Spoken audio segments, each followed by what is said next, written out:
la bonificación de los ingresos de los venezolanos, que algunos han percibido como una política de Estado. El gobierno ha logrado, dentro de la memoria y cuenta del Ejecutivo lo decía, sí, la inflación bajó en torno a los 170, 180%, comparado con, por supuesto, con años anteriores es una reducción, sigue siendo una inflación alta respecto a la región, solo nos superó Argentina en este caso. Sí. Hay una variación del tipo de cambio que también la proyección iniciando el año que era que el dólar iba a superar, iba a cerrar por encima de 40 bolívares, bueno, no lo vimos. Y en octubre dijeron que el dólar cerraba a 70, muchos expertos. Hay que celebrar que no haya pasado. No pasó, bueno, ¿a costa de qué? Aquí viene la pregunta. Hay que celebrarlo porque algunos dicen que fue a costa de sacrificar el poder adquisitivo del venezolano. Sí, de alguna manera, hace años, Carlos, en Venezuela se habla de que hay como una especie de default social. Tú no le das esos beneficios a la sociedad, pero pagabas en su momento, hasta el 2017, lo que era la deuda pública, y ahora estás conteniendo las dos variables macroeconómicas que te matan, la inflación y lo que es el tipo de cambio. ¿Pero a qué costo? Claro. Al costo de hasta qué momento tú vas a poder mantener, y lo hablábamos en el corte, las personas en promedio en Venezuela, ¿cuánto ganamos? No es cuánto ganan, porque todos somos ciudadanos venezolanos y hacemos vida aquí. 50 salarios mínimos. ¿Quién gana 50 salarios mínimos en Venezuela?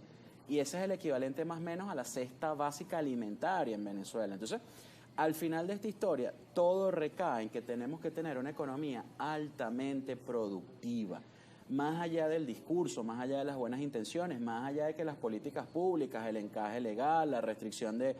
que además la liquidez monetaria en Venezuela no paró de crecer en el año 2023. Y quienes tengan duda de esto, los invito a que visiten la página del Banco Central de Venezuela y vean M2, liquidez monetaria, y cómo creció, no a la velocidad que venía creciendo anteriormente. Claro. El presidente dijo algo... El gobierno ha cambiado su política monetaria. Sí, por supuesto que la ha cambiado. Creo que está escuchando no solo a los gremios, que es muy importante porque son los voceros, sino también algunas realidades particulares. Pero como bien te han llegado tweets ahí en otras partes del mundo, las personas ya tienen 3, 4, 5 años y tienen vivienda, tienen vehículos. Sí, tenemos un viejo adagio en Venezuela, vives para trabajar, pero es que en Venezuela también pasa y no tienes las condiciones mínimas necesarias para que puedas crecer. ¿Cuántas personas hoy en día en Venezuela incluso están haciendo familia?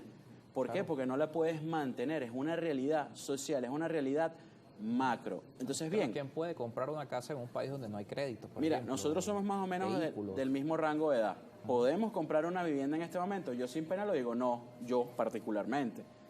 No sé, y no te voy a exponer en público. Pero, ¿qué es lo que podemos hacer y qué es lo que debemos hacer?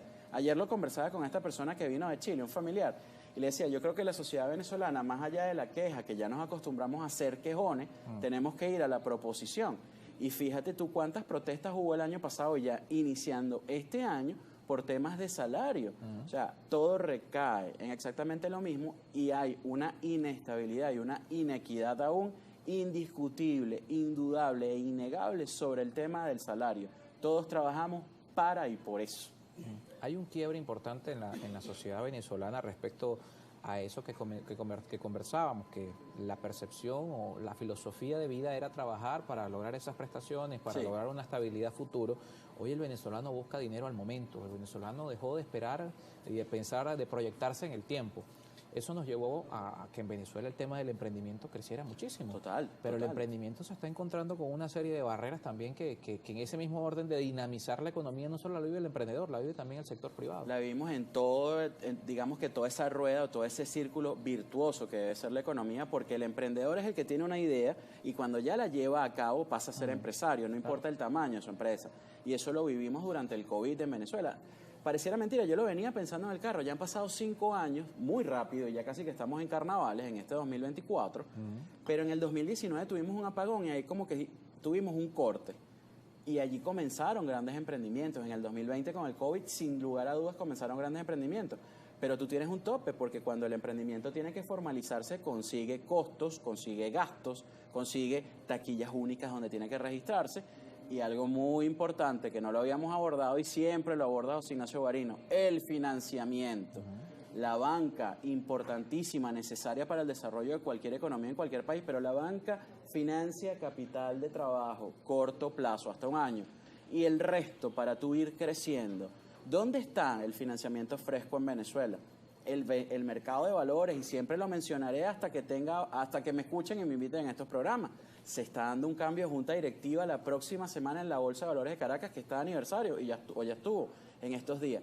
pero tenemos que educar a nuestros ciudadanos, tenemos que informarle qué es la bolsa, cómo se financian, y los técnicos y nosotros, ese bendito ciudadano de a pie, que no somos de a pie, somos ciudadanos, todos tenemos la misma cédula. El mercado bursátil suena como algo distante para lejano, el ciudadano técnico, común. Elitesco, no, pero es para todos, con $5, con $10. Entonces, fíjate que aquel que el ingreso lo tiene apretadito dirá, ya va, Guarino, pero es que el ingreso no me alcanza para comer o para comprarme la pastilla para la tensión, los dos que somos hipertensos tan jóvenes.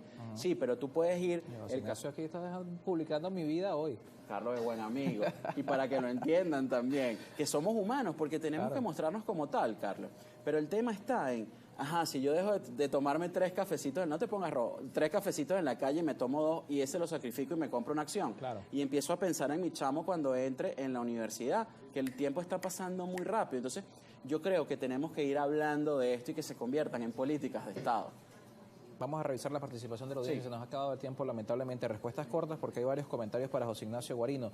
El doctor Luis Loyo le pregunta, ¿cómo podemos vivir con este sueldo diario? ¿Qué alternativas tenemos? Mire, evidentemente que no vivimos, porque aquí estamos y lo estamos criticando y lo estamos abordando, pero creo que lo principal, y cuando damos un curso, hablamos de un curso de finanzas personales, es irnos adaptando y anotando, señores, en donde podamos, cuánto estamos gastando, en qué lo estamos gastando. Aquí detrás de cámara están agarrando unos bolivaritos ahí, no sé para qué, si es para comprar acciones o para ver si les alcanza para el pasaje. Pero literalmente tenemos que ver qué hacemos y no quedarnos con un solo ingreso. La mentalidad de un solo ingreso en Venezuela y vivir el salario se acabó, y lamento decir esto. Bolívar Divisa comentaba el tema de sus familiares que emigraron a Perú, Chile, Panamá, tienen 4 o 5 años y compraron vehículos con un salario mínimo y gracias a un crédito. O sea, salir de la crisis con bonos sin créditos nunca se hará. Sin financiamiento, la economía no va a crecer, o no lo necesario.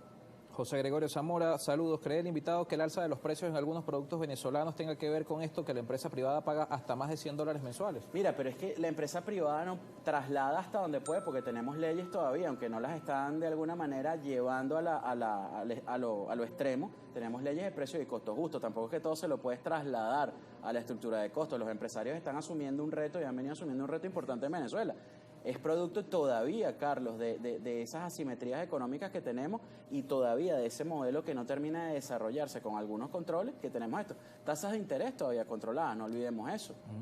Luis Méndez por acá también. ¿Cree usted que frente a la migración masiva de venezolanos, observando el deterioro de la calidad de vida del país y la disminución del poder adquisitivo del venezolano, va a aumentar la migración? Mira, la decisión de emigrar es bastante difícil y todos ya en Venezuela tenemos uno o varios familiares que se han ido. Pero todavía yo considero con 40 años de edad que hay que quedarse en Venezuela y hay que trabajar por Venezuela. Aquí somos nacionales y todavía podemos hacer. Afuera es muy, pero muy difícil lo que nos toca vivir. Cerramos también con Julio Atías. Buenos días, interesante entrevista. No se puede negar que la liquidez cerró 2023, sin embargo, el poder adquisitivo del trabajador sigue deteriorándose. El salario que en 2022 eran $30, hoy son 3.55. Sí, y lo evaluamos también en dólares, porque hubo un fenómeno en Venezuela de que en algún momento lo nombramos y hasta nos mandaron nuevamente a la universidad a estudiar muchos técnicos. La bendita inflación en dólares, que muchos dicen que no la hay, pero entonces la podemos llamar como queramos, el subidón. Pero con lo que tú comprabas $100 en el 2019 o en el 2020, ¿cuánto compras hoy? Evaluemos eso. Eso es parte de una economía todavía altamente distorsionada. No hay que negarlo porque sería una mezquindad. El Ejecutivo Nacional entendió la realidad, está trabajando para ella, pero falta mucho.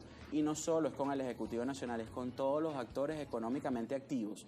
Tenemos que ver, Carlos, antes de terminar, cuánto es la fuerza económicamente activa en lo que es el sector formal en Venezuela y cuántos están o estamos en la informalidad. Y cuántos trabajos tenemos que tener en Venezuela para sobrevivir.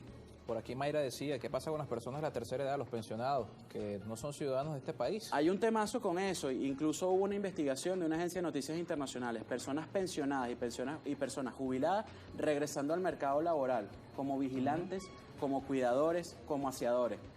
Eso es un tema social, eso es un tema social grave, aquí ya está una misión para las personas de la tercera edad. Evaluemos eso. Y sin complejos digamos las cosas, aquí ya no es verde, azul, amarillo, rojo, es amarillo, azul y rojo y con 8 estrellas blancas y un escudo de guerra.